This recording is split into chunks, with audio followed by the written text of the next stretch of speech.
going on, people? Welcome back to the Baby Fathers podcast for another brand new episode. I'm your co-host. I go by the name of DJ Riddler. I think I said it right. I go by the name of DJ Riddler. Yes. I'm from Live Links. And I was going to say to everybody, thank you for supporting the channel. It's definitely much appreciated down here. If you're new to the channel, make sure you subscribe, like, and share. And make sure you click that notification button so any new episodes that comes out, you be the first to know. And obviously, you can also watch it. All right, so I'm going to kind of get the show kind of going today. I have another special guest. She goes by the name of Christina. How you doing, Christina? Hi, I'm fine, thank you. Thank you. I'm going to say welcome and thank you for coming on today's show. It's definitely much appreciated. Not a problem. Okay. So Christina, just before we get into it, can you give them a bit about your background, what you kind of been involved with? Yeah, I've been a qualified social worker since 1995. I've been practicing for quite a long time, over 20 years. I worked in different areas of social workers, but always working with children. Okay. As you know, social services, children as well as adults, but my speciality is working with children. Okay, excellent. So there's obviously lots of experience in there. So when we do talk today, hopefully you can able to clear up some things what we have going on out here. From my perspective and from my experience, Yeah, it's good to put that out there. Yeah, it's good to put that out there. Definitely. All right, so let's kind of get the ball rolling then on today's show. The first question I'm going to ask you is, what is social services itself? You know what? It's such a great question, but I'd really like to turn that around a little bit and ask you, what do you think social services job or role is? Okay. Me personally, answering that question, to what I've seen and heard, social services looks like me as someone who just comes and they will just take your child away to put you into care. That's what the impressions that I kind of seen and heard. And the reason why I want to ask you, because there have been so much negative impressions about social work and what we actually do. Social workers cannot remove children without a court order. Okay. And it's a judge that makes that final decision. Okay. We have to put our view forward in a statement, but it's a judge that will always make that decision to remove a child permanently from the parents. Okay. Our role is to safeguard, protect, and support families. It also has a dual role, the same thing for adults. We support, protect, and safeguard adults. So there's two roles at the same time. Okay. We're also there to prevent things from happening in the family. So if there's a child in need, if a child is in need of support, social service can support them and support the family to make a change so they don't need social services again. Okay. So our role is to protect, support, and to evidence if a child is in need or if a child is in need of protection. If a child is in need of protection, they need us to intervene immediately and safeguard that child. So when they talk about you to intervene, who would then tell you to intervene? Okay, let me start from the first process. Okay, then. So social services first start from a referral. Somebody makes a referral to the social services, raises a concern. Now, anybody can make a referral to social services. The school can, the police can. You can have somebody on the street ring up and say, I'm concerned about my neighbour. Housing can. Anybody can make a referral to the social services. And that's how we become involved. Once a referral is made to the social service, it goes to a team called the MASH team. That's a multi-safeguarding team. And what they do is the referral, they read it and make a decision, what's the next step? So we don't just suddenly get involved with a family. Somebody will have to make a referral to the social service to allow us to get involved. Okay. So when a referral comes through, we'll read the referral, we'll look at the concern, and then if there's a telephone number, we'll talk to the mother. That's if there's not a safeguarding issue. That's not if there's an immediate risk to a child. For example, if a child goes into school and says, my mum hit me, and the child has a big bruise on the face, we would be worried. And that would be our high-risk risk. That would be section 47. There's a mark on the child disclosed who had hit the child. So if the referral comes to social service from the school, we need to ensure that we go out and protect the child. Yeah. And how we protect the child, our first step is to contact the police. Police send the information to the police, and we'll probably do a joint visit with the police to sit down and have a discussion with the child. So if there's immediate need to protect a child and we know of it, we have to go and speak to the child and then speak to the parents to clarify information. Okay. We also get referrals, let's say mum's got 4 children, she's struggling to parent her children, and she just needs support. There'll be a referral, maybe from the school, maybe from a health visitor, and basically saying, this mum's really struggling, she was in tears, she doesn't know her oldest child is 14, and sometimes child doesn't come home till really late. So that mum just needs support. Our role is to assess what support she needs.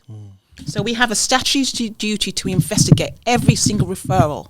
Even if a referral, somebody may send a malicious referral, we still have to investigate. Okay. So our role is to investigate referrals. Now, we also have a lot of referrals from the police. So any time an adult comes to the attention of the police does something called a police Merlin. That police Merlin has the incident of why they're involved. They'll have the background on the family, and they have some background on the family, maybe 4 or 5 years. So any time that family has come to the attention of the police will be in that Merlin. That Merlin then is passed on to social services MASH team. So we have all this information, what the concern is, who the parents are if they're down on the form. So we have an understanding of what the issue is. And we'll talk about that incident. But while we're talking about that incident, we'll also consider history. History is very important to social services. In order for us to think about if a child is at risk or if a child is in need of support, we have to think about the history. Has the family been known to social services before? Is there concerns about mental health? Is there concerns about drugs? Is there concerns about housing? All this information sometimes is in the background of a family if the family has been known to social services before. Okay. So if the family is known, we check our system once we get referral. We look at the history to see if the family is known. We kind of clarify information there, and then we call the parents to have a conversation about the immediate referral. So we always consider the history, but we also look at the current issue right now. Okay. So when you ask me what's the role of the social services, we're there to protect, we're there to support, we're here to encourage, and sometimes we're there to change behaviour of parents, because sometimes as parents, we need some support to think about how our behaviour impacts on children, how our parent impacts on the family. Yeah. So that's our role. We have a statutory duty to investigate every single referrals that comes through to the social services. Another question I was going to actually ask you is something that was being kind of popular for when fathers come on here. And they said that obviously they've had social services who's been involved in their settings. Yeah. And they feel that sometimes the social services favours the mother more than the father. Okay. Is this based on... I have to say, sadly still, women are the main carers of children. Yeah. So when a referral comes in, it's usually about the parent who's living with the child, sometimes. Okay, they're the only ones in the house. So if there's a referral about this child from school or from another services, when you knock on the door, it's mum. Yeah. So when you say we favour mothers, it's not that we favour. What we do, we don't favour anybody. We have to speak to the carers of the children. And we do have to speak to both parents in order to have a good understanding of the family and the dynamics of the family. We need to speak to both parents. But in my experience, it is mostly mothers caring for the children. Now, if we have a concern about the mother, we also will want to speak to the whole family. So if we have father's number, we will speak to him as well. But there's a thing about consent that's very important to social services. If a referral comes to us and it's not serious referral, like it's not a safeguarding issue or immediate need of protection, and we call that section 47, and it's more about a child in need referral, the family needs support, there's something going on but just needs support, we then have to ask permission of the parent to contact agencies. Okay. So we have to ask mum, if it's just mum, can we contact dad, can we contact your GP, can we contact school, etc. If mum says yes and we get some background information. If she gives us a name of father, we get some background information. Okay. If we don't get consent from mum, we cannot contact the services to check on to see if everything's going around in other areas. So we work with consent, really important. The only time we can override consent is if there's an immediate safeguarding concern. That means the child is in serious safeguarding need. There's that risk, and we need to protect that child immediately. That's the only time we can override consent. And at that time, we have to have a good reason and document that in our documents why we're going to override a parent's consent. But generally, even if it's section 47, we still like to work with the parent to get their agreement for us to be involved, to get us to contact agencies. Okay. So if the mother's struggling and she's not coping, and then the dad gets involved to say, I can take the child on, would he be able to take the child? Local authority doesn't have an order on a child. Okay. So the person who has parenting responsibility is the person's on the birth certificate. So if mum and dad's name on the is on the birth certificate, father has a right to go to his solicitor if he needs to and say, I want to care for my child, I want to order my child, I don't think mum's doing well. It's a private issue. Okay. Where we get involved if it becomes a safeguarding issue. So if mum's presentation is worrying and it has an impact on the child, then we have to do an assessment. And when we do that assessment, because father's name is on the birth certificate, we're going to get him involved as well. All right, let me just ask you a quick question. So just for example, say the mum and the dad, obviously they had a child. For some sort of reason, the dad's name is not on the birth certificate for whatever reason, right? How more difficult is it for him to then get his child to come to stay with him if his name is not on the birth certificate? Sometimes it's not that it's difficult, because he can apply. Okay. Have PR for his child. He can contact his own solicitor and apply for that and do that process. Or even he can do it even himself. There's steps where you'll be supported to do things by yourself. And once it's on the order, he'll share the parental rights for his child to make decisions about his child. But then one of the most important things about breakdown in relationships is the need for the parents to have a conversation. A need for them to actually put the child's needs first. As a priority of social service, you need to put the child's needs first. You need to think about, okay, this relationship's not working. How are we going to look after our child as together when we're not in a relationship? How are we going to get together? How are we going to make decisions? You have to somehow come out of the fact that you're angry with a person in a relationship and think about what the child's needs. Because if us as adults, if we can think about our own childhood, if we can think about the things that impacted on us as adults today, then you must remember arguing parents will impact on children. They'll impact on their thinking, they'll impact on their education, it'll impact on them having friendships. So if your relationship is breaking down and you know it's breaking down and maybe it's ending pretty soon, somewhere inside of yourself you need to think about, what do I need to do to make sure I still have a good enough relationship with my partner so I can think about how I can support her to parent my child. Okay. You should never just think, well, this person is horrible, they did this to me. If you constantly focus on the pain of your partner has given you, then you'll lose sight of the child. And once you lost sight of the child, you miss that child observing you and your mum interacting. You're missing that child tensing up. You're missing that child having anger inside in them and taking out on other people. You're missing all that because you're so focused on your partner and the anger they give you that you lost sight of their child. And social service is about seeing the child's needs as paramount. It's important you see what a child's needs to survive. It's a difficult world. Yeah. They have many relationships in their life. You want your child to do well at school. You want your child to get good GCSEs, to make good friends, to make the right decisions. You need to start them off in the right way. You need to be able to show them a role model for them, what a parent is like, even if a relationship breaks down with the mother. If you can't do that, how do you expect that child to learn how to have relationships if it's not working, to come back and find a way to communicate with people? Very true. Or if they have a disagreement with their teacher, or have a disagreement with a friend, or have a disagreement at work, how are they able to get back and say, okay, this is work, but I still need this job, I still need to come in. So how do I get around my annoyance at this person? So when it comes to social services, and there is a breakup between the mum and the father, does the social services try to make peace with both parents to see what's the best input, or they just focus on just to come? We focus on the child, but it's about talking to the parents. We do an assessment. We can do a single assessment in 35 days, and that assessment is to kind of understand what's going on in the family, understand what's impacting on that child. What is this child seeing on an everyday basis that may be impacting his behaviour at school, maybe his behaviour in the house. So it's about understanding. And to do a good assessment, you need both parents. You need to understand father's role. You need to understand mother's role. You need to understand how they work together and their relationship with their child. Doing an observation of a mother and their child is really important to see how they interact. Doing an observation of a father and a child is excellent, because then you begin to see how he relates to the child. Because the child looks to the parent for advice and support. Is that relationship strong enough that the child wants to come to the parent? Does the child feel confident and safe enough to go to the parent? So in order to do a good assessment, to understand what's going on, we have to speak to the whole family, to have an understanding of the dynamics. And if we see that the relationship with the parents are breaking down, is having an impact on the child, we talk about it. We talk about, look, you need to see it from the child's point of view.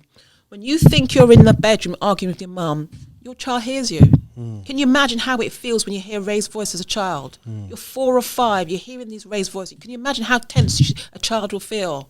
So yes, to answer your question, we do a form of mediation, but it's about making change in the family for them to move on and parent their child. It's about them being informed about, look, if you do this, this may happen to your child. This is having an impact on a child. It's not learning into education because worried about mum. So all these things is about allowing people to think differently about relations, think differently about parents. So what's the high risk for a child to be removed from its home settings? Significant harm. The child is at risk of significant harm. That means something that may happen at any time to significantly harm that child. So if there's domestic violence in the house, which is a huge issue in this world today, a child often tries to protect a mother, and they'll get in between. And getting in between a parent, you can be punched. So significant domestic violence, ongoing domestic violence, is significant harm. It's dangerous to a child. The younger you are, the more dangerous it is, particularly. I mean, it's dangerous for all children, but a baby is carried in a child's arms. And if father or mother decides to punch out, that child's in the arms. So that is significant harm, because we're worried about ongoing domestic violence and all the conversations we have. Nobody seems to understand how it's going to impact on a child or the risks of a child. If a child is physically, sexually, emotionally abused, all these issues can lead to significant harm. The need to remove the child. So that's the way we remove a child. But we can't just remove a child. If we're seriously concerned, we would go with the police. So like I mentioned, Section 47, I didn't really want to talk about social work terms, but if you ever hear Section 47, that means we are significantly concerned about what's going on in the family and we're worried about that child. And if that is the case, then we usually do a visit with the police. And the police look at the criminal aspect of the case, and we look at the safeguarding of the child. It's two different things, but we link up together. Now, in certain circumstances, we may ask one of the parents to leave until we complete our assessment to ensure that we're sure that this child is safe in this house. If both parents are serious concerns, we may have enough evidence where the police think actually this child needs to be protected for 72 hours to allow safe social services to do an assessment. And we'll do the assessment. And if we feel that child is still at risk, then we may have to go for an order. The only person who can remove a child permanently from the house is the police under police protection order, or the courts. When a judge made a decision, you reach the threshold, that means the evidence we produced in a statement to court says that we have enough evidence to remove that child, and the judge agrees with us. But remember, when we go to court, the parent also will go with a solicitor. And they also have to put in a statement to say, this is the reason, this is right. But it's a judge that makes the final decision. And if the child is being removed, how long roughly does it take for the child to maybe go back home? It depends on what the issues are. So you got a Section 20, so the parent give consent for a child to remove. So the parent acknowledges there's a lot going on, the child is at risk. And they say, well, actually, yes, we agree. And they'll sign a document say you can accommodate that child. And if they accommodate the child, we place a child either in foster care or residential home, but mostly in foster placement. Sometimes extended members of family. If there's a safe extended members of family who really understands the concerns that social services have for the child, we may place them at extended members of family. That member of family has to be very clear that sometimes mum may not allow to come around at any time. So if we have some guarantee, and sometimes we might do a contract with mum, etc., that they are happy for them to go to the extended mums with the parameters around when they're allowed to have contact, then that's fine, because we want the child to stay with the family. We don't want that disruption. But if there's no extended family, we have to look outside the family and friends. We have to look outside of that. And once we do that, we make sure it's safe and maintain contact if it's safe enough to do that. It has to be safe for the child, because their needs are paramount in everything. It's really important, because it's the child's needs we need to look at. It's the child we want to support. We want to give mum the skills to make sure her parenting skills are good standing, but we need her to know and reflect on behaviour to allow her to care for her child, to allow that child to return. So another question I was going to ask you, what's the different levels of child support in social services? Okay. I mentioned before about schools. Schools can actually make referrals to social service, but schools also have a lot of support in them. And we work in partnership. So social services work in partnership with many different services. You've got the health visitors, you've got hospitals, you've got mental health services, you've got probation, you've got voluntary services. So there's many services local authorities working together with, and some of the statutory services like school, education, health, etc., are part of the MASH. So when I talked about the MASH team. The MASH team is a service where all referrals go through first before we make the decision of where it goes to next. And sometimes when we receive a referral, the threshold doesn't meet for it to have a social worker. It meets the need for the family to have support. And there's family support services. So family can be supported from many different ways. Family support is from schools. So schools, as I don't know if you're aware, but all schools will have a CAMS. Child and adolescent mental health service that can give counselling and support to families. So it could be that you say, actually, it doesn't need a social worker to have a statutory involvement, that it needs an assessment of the family. The concerns are quite low, and it needs some work, some low-level work, and maybe the school can do it. So we refer back to school and say, okay, can you refer to the CAMS in your school? Or if you have a mentor in the school, can you refer to the mentor? Can you support mum with external activities, etc.? If you've got after-school activities, can you put her on the list, etc.? So there's other services around that can support families. If there's concerns about mental health, it could be that we refer to adult mental health to support mum. So mum maybe have mental health, but she's able to parent, but she just needs some support, etc., etc. So she may refer to adult mental health services. It could be that you have a child that's on a precipice of maybe offending, but not actually offending, but seems to be in the wrong place at the wrong time. We want to stop that. So a mentor may be somebody that's very positive at school, like I said, or we have the family support service. It's part of social services. So if it doesn't reach a threshold that it needs an assessment by a statutory lead, which is a social worker, it steps down to our family support services. And the family support service offers direct work. It can visit the parents. It can give parenting support, put mum on the parenting course. So there's many things that we can offer a family if it doesn't reach a threshold that needs a social worker involved. That's why we talk a lot about preventative work. Preventative work is to stop concerns escalating. So if we can get on in the early stage, it prevents it from being a serious referral that needs a statutory social worker. Because we're well aware that a lot of families do not like working with social service. They hear all the media hype, but sometimes they don't hear the positive hype of the amount of families that we have worked with, and there's been change and we've done well. But the cases that will struggle, the cases that go to child protection, where parents talk out a lot more, you hear a lot more about those cases.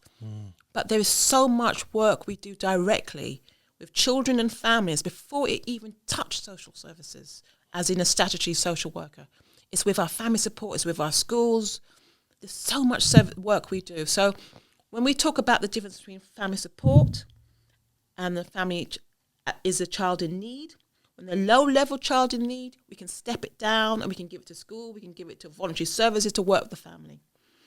If we're significant concern about the parenting of the mum, that worries we need to unpick a little bit more, that's the point we have a statutory self-assessment and we allocate a social worker.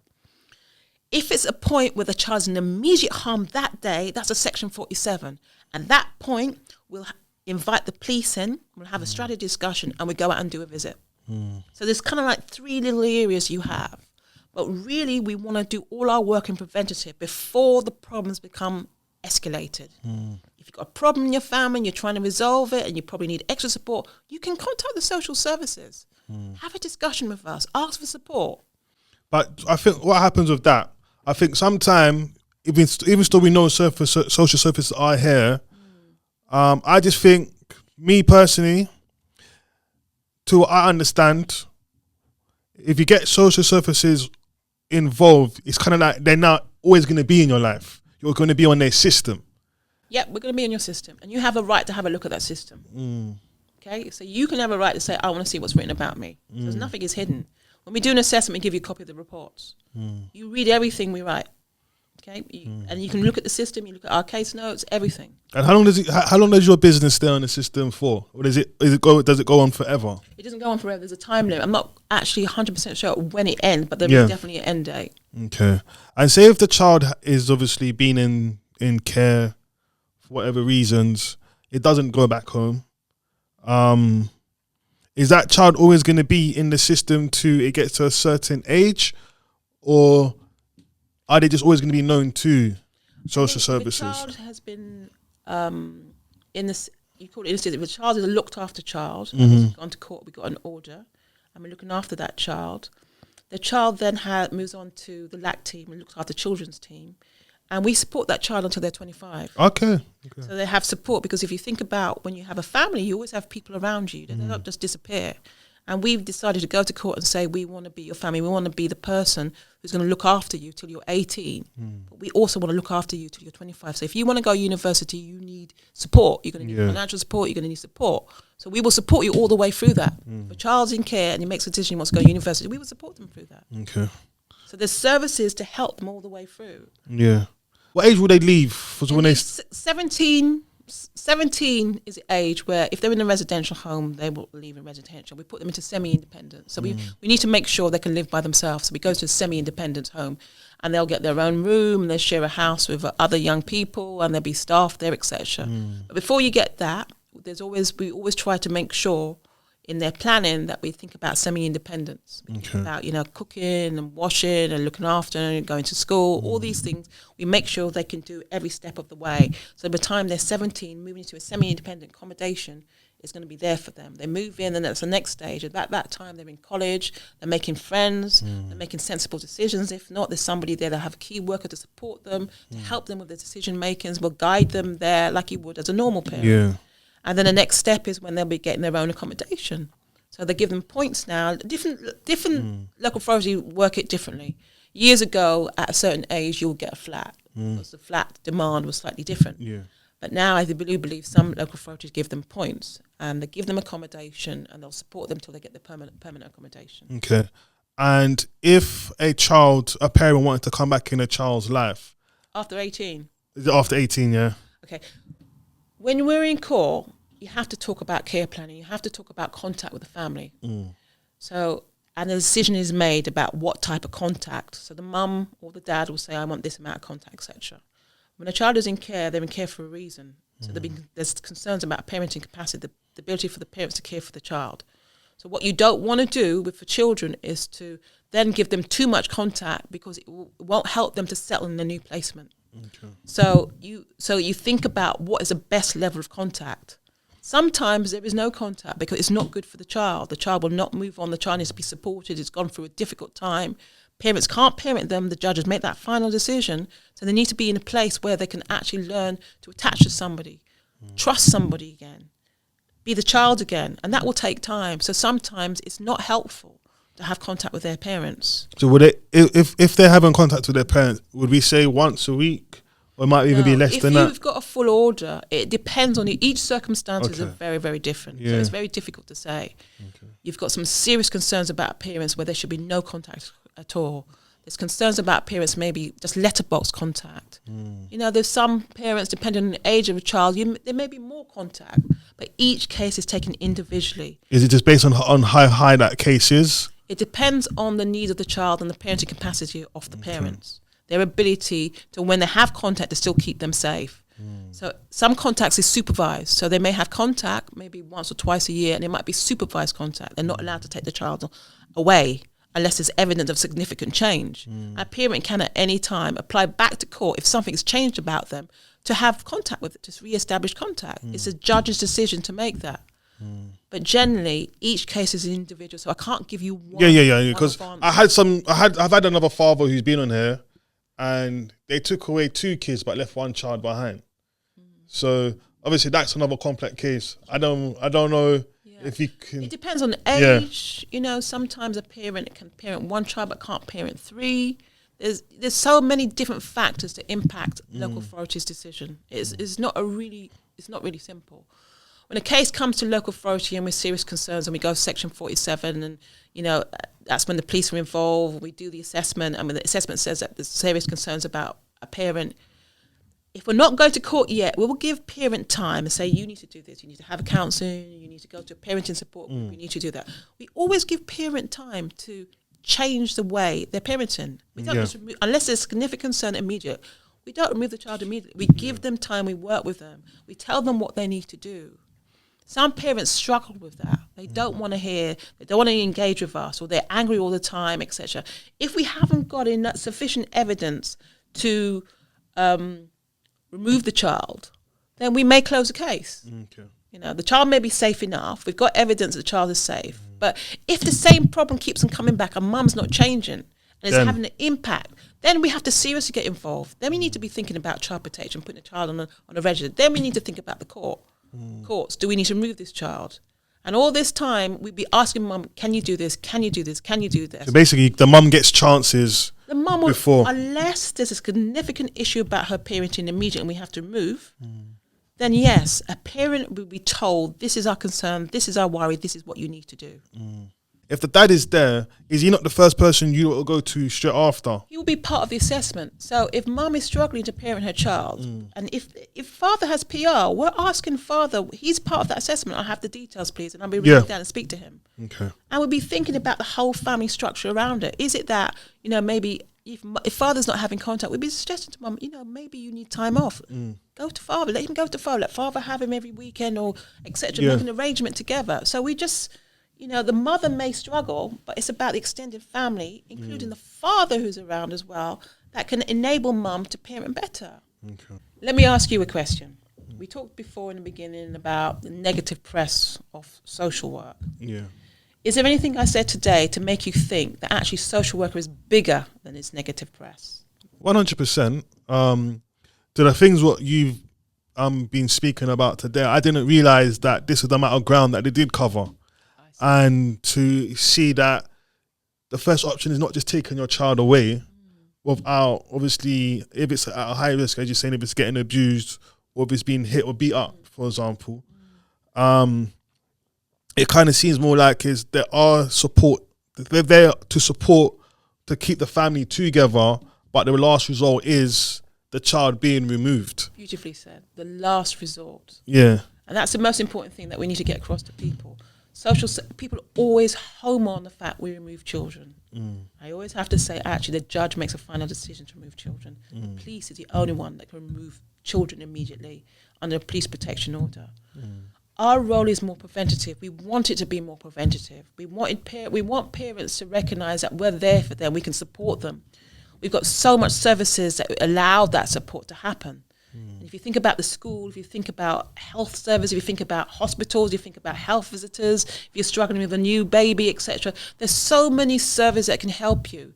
Things don't need to escalate for you to feel like I'm not coping when there's so much services around.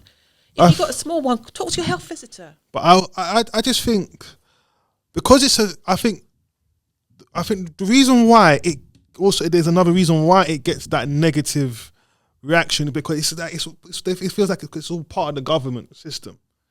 And I think people are so very private in their own personal life. Of course. They just feel if I get them involved, they're now always going to be in my life. They feel like I'm not coping. It's more like also like an embarrassment to the parents, thinking I'm not coping and I've got these people in my business. Yeah. So I just think that's just another thing what we have to try and get people to get over. I think it's understandable that people don't trust the government sometimes because we hear so many different things about the government. I understand that. And I think as a black person as well, we think about prejudice. We think that people don't understand your culture, so they'll make the wrong decision. I do understand that. But the most important thing you need to put before everything is the needs of your child. And your pride should not become before a fall.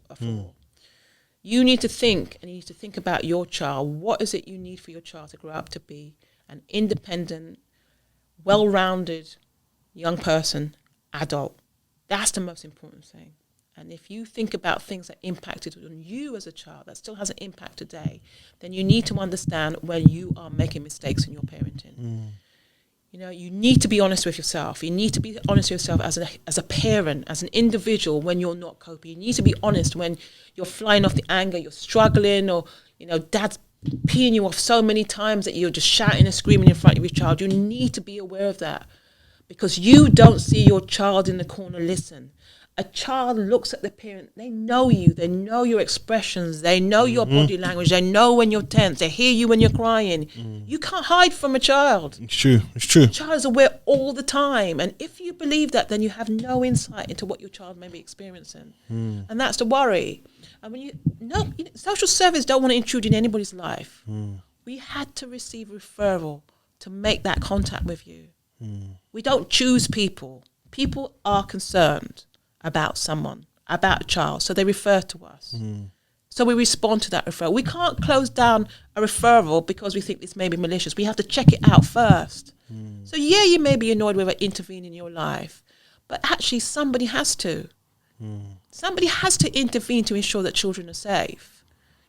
We have something we call false compliance. Sometimes parents pretend they're doing well. So we're doing an assessment with a parent and they're saying all the right things. Actually, we have to test that. We have to be a little bit more curious, because sometimes if we don't test that, we're allowing to close that. We close the case and another incident happens and a child could be seriously harmed. So we have to kind of make sure if we're closing the case, we close the case with evidence. We have to check things out. We have to ring the school. How's he doing in school? How's he doing?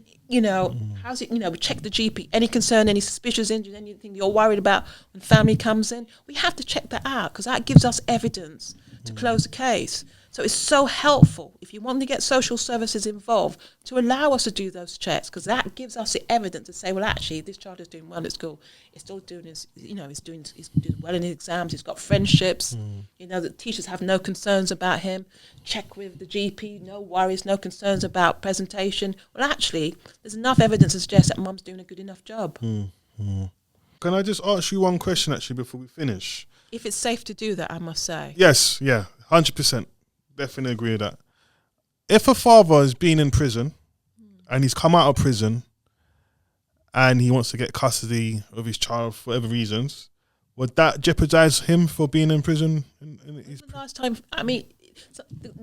it's complicated questions. First of all, if there's significant concerns about fathers in prison and he's been released, then if it's a safeguarding, violent, etc., and he wants to have contact with his child, sometimes they'll do referral. The probation may do referral to social services, and then we'll do an assessment. Okay. So there's different scenarios with different levels of crimes, etc. But father can also have a consult with a solicitor. You can have a conversation with mum. But mum needs to be very clear that if there's a level of violence in fathers of past, it's like things like domestic violence, she needs to safeguard that child. She needs to think bigger. She has to think differently. If there's violence from another arena, then she has to think differently. She needs to think about would she feel confident the father's going to safeguard her child, their child, if he takes him home with her. The father's not going to go backwards. So there's so many other complications, and sometimes it's better for a social service to do an assessment. To actually understand what's going on in the past and talk to father, etc. If that's an assessment that can support that. Okay. Anyone who's been watching today's episode, because we are running out of time. Anyone who's watching, I want to hear your comments below. It's definitely be another interesting episode once again. I've learned a lot today myself from even this episode to the outline and the thoughts and how I used to think about social services and social workers.